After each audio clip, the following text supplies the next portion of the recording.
I always say to people, how much water do you drink? And these are some of the answers. I don't like water. If I drink water, my feet swell. If I drink water, I'm going to the bathroom all day. Those last two answers tell me that the water's not getting inside the cell. Research has shown that seniors who followed these 10 simple methods reduced swelling in their feet and ankles by as much as 70% in only 2 weeks.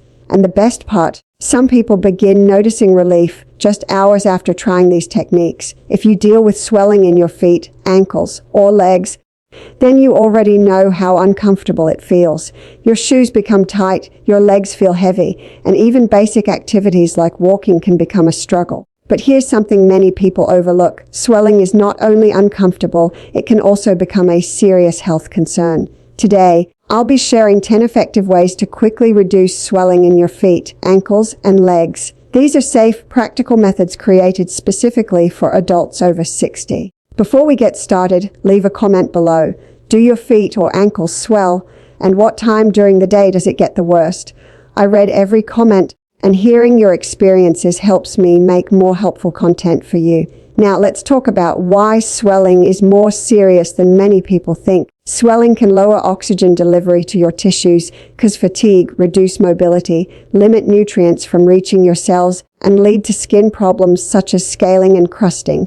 When fluid builds up in the tissues, proteins can collect in the skin and create a cycle that becomes difficult to stop. There are several reasons why swelling and poor circulation happen. Some people have vascular disease, which means blood flow to the feet becomes limited. Others may have venous disease where blood collects and backs up instead of flowing properly. When this happens, the feet swell, circulation slows down, and larger substances like proteins become trapped in the tissues. Those proteins attract more water, which leads to even more swelling. In some cases, finding the root cause is important, and that absolutely matters. But today, we're focusing on practical methods you can start using right away to reduce swelling and discomfort. So, here are the 10 best ways to reduce swelling in your feet and ankles. Number 1, elevate your legs to help circulation. If your legs are swollen after standing or walking for long periods, raising your legs for just a few minutes can help a lot. There's even a gravity-based test where doctors can see how quickly blood drains from the legs in about 45 seconds. But even without testing, the simple act of elevating your legs can greatly improve circulation. This is one of the easiest and most helpful recommendations. If possible, once or twice every hour, raise your legs for 1 to 2 minutes. Doing this can reduce swelling. It also lowers the strain on your heart and helps conditions like edema and varicose veins. Here's the proper way to do it. Lie down on a couch or bed. Place 2 or 3 pillows under your legs so your feet sit higher than your heart. Remain there for 15 to 30 minutes. Try doing this 2 or 3 times daily, especially in the evening after spending time on your feet. If lying down isn't possible, you can sit in a recliner with your legs raised. You can also sit in a regular chair and rest your feet on another chair or an ottoman. The important thing is keeping your feet above your hips.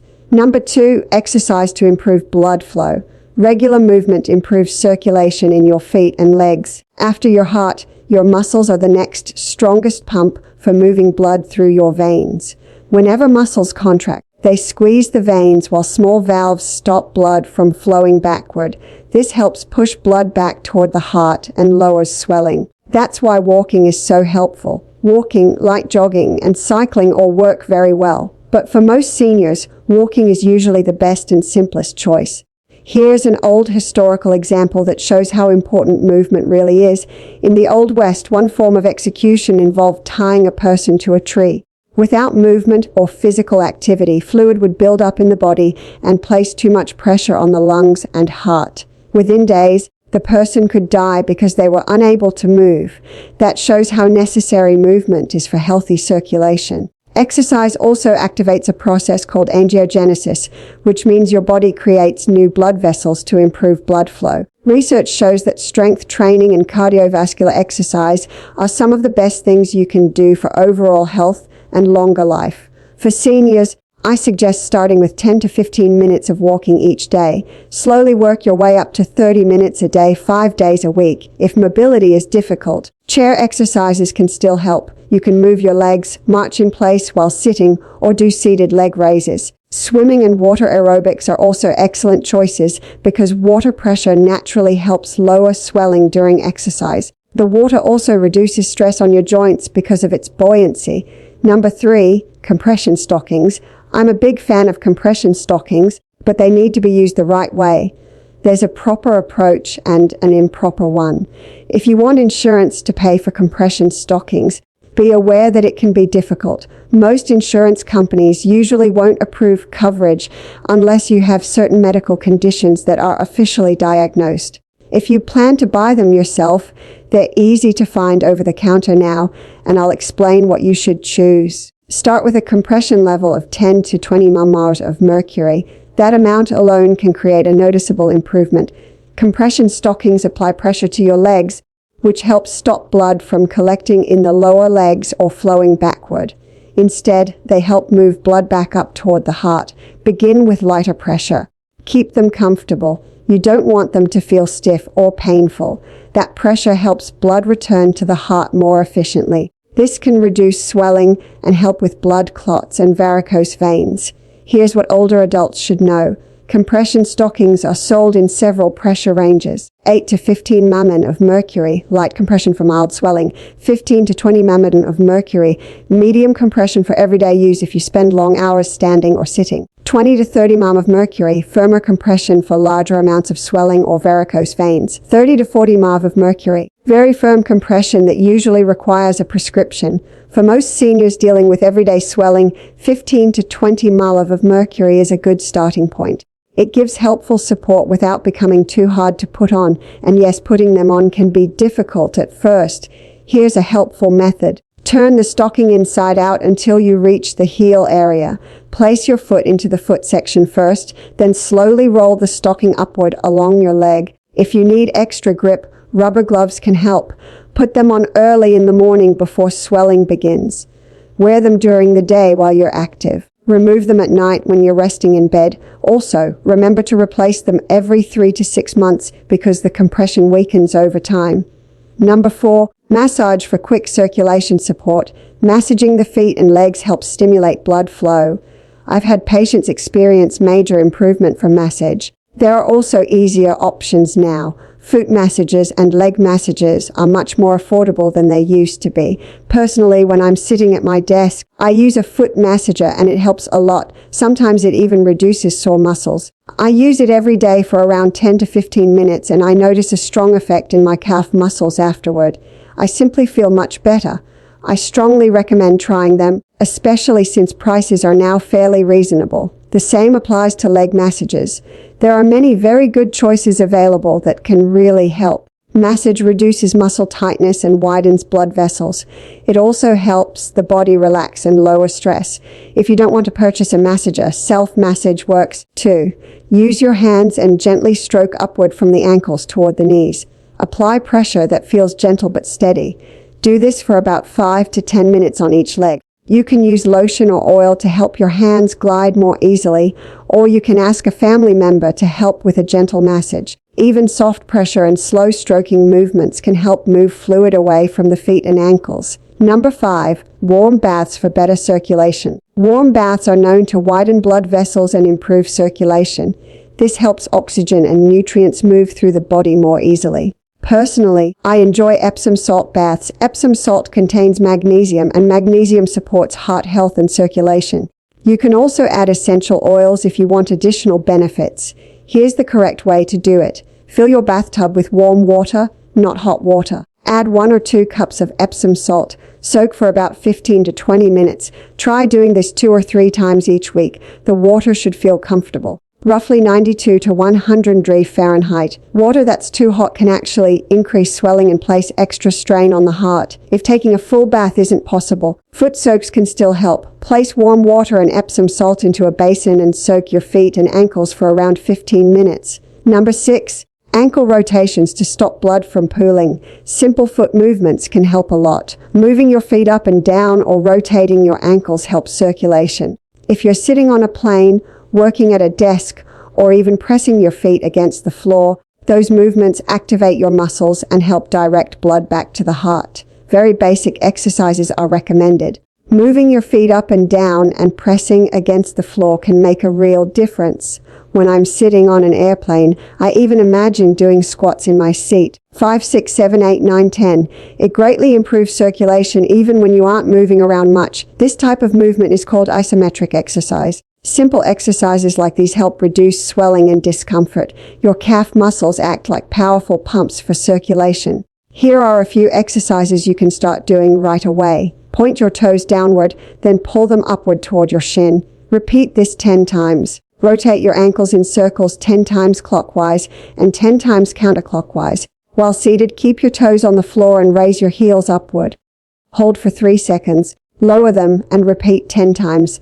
Do these exercises every hour if you sit for long periods. They take less than 2 minutes but can greatly improve circulation. Number 7, stretching for fast circulation support. Like strength exercises, stretching helps lengthen and loosen muscles, flexing your feet upward and downward, or reaching toward your toes, even while sitting in a tight space, can help a lot. This reduces blood pooling in the legs and feet. It's especially helpful after sitting for a long time. Very effective. Even if you remain seated, you don't need to stand up to stretch. You can still stretch your legs and feet where you are. When I work, I use a standing desk and keep a stretching mat nearby. I regularly stretch my legs while standing at my desk. For seniors, these are safe stretches to try. Sit in a chair and extend one leg straight forward. Flex your foot and hold that position for 10 seconds. Repeat 5 times for each leg. Sit down and place one ankle over the opposite knee. Gently press down on the raised knee to stretch the hip and improve circulation. Hold for 15 seconds on each side. You can also stand while holding onto a chair for balance. Move one foot behind you and press the heel toward the floor to stretch the calf muscle. Hold for 20 seconds on each leg. Number 8, hydration. Hydration can be a little complicated because people with kidney disease, for example, may hold too much water in the body, which causes extra fluid buildup. But if your kidneys are functioning normally, staying hydrated helps blood move more smoothly through the body by maintaining healthy blood thickness. When you're dehydrated, blood flow becomes slower and more difficult. Your blood gets thicker and less fluid. It becomes more concentrated, almost like syrup or jam. Try to drink at least 8 glasses of water each day. This helps support body function, circulation, and energy levels. Here's some practical advice for older adults. Try to drink 6 to 8 glasses or about 48 to 64 oz of water throughout the day.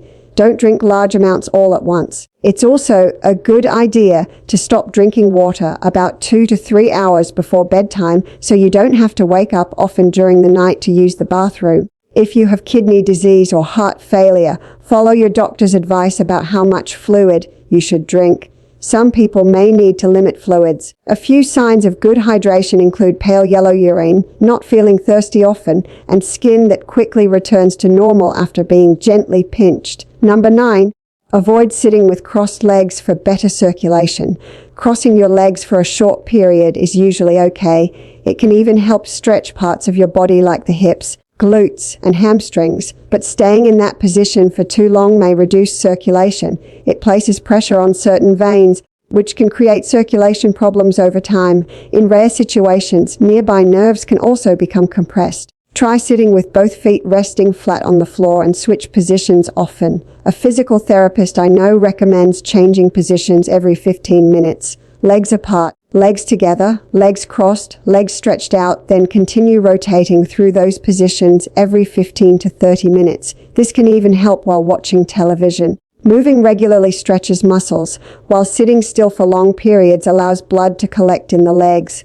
Number 10, reduce sodium intake for better circulation. I recently talked about kidney disease in another video, and people with kidney problems should usually limit salt intake to around 2.3 g or 300 mg per day. When you check food labels, you'll notice many packaged foods contain large amounts of salt because it helps preserve them for longer shelf life. Reducing sodium can make a major difference, especially for seniors and people with diabetes. It can lower blood pressure and reduce fluid buildup in the body. I also discuss foods and supplements that may help lower blood pressure and support kidney health in other videos.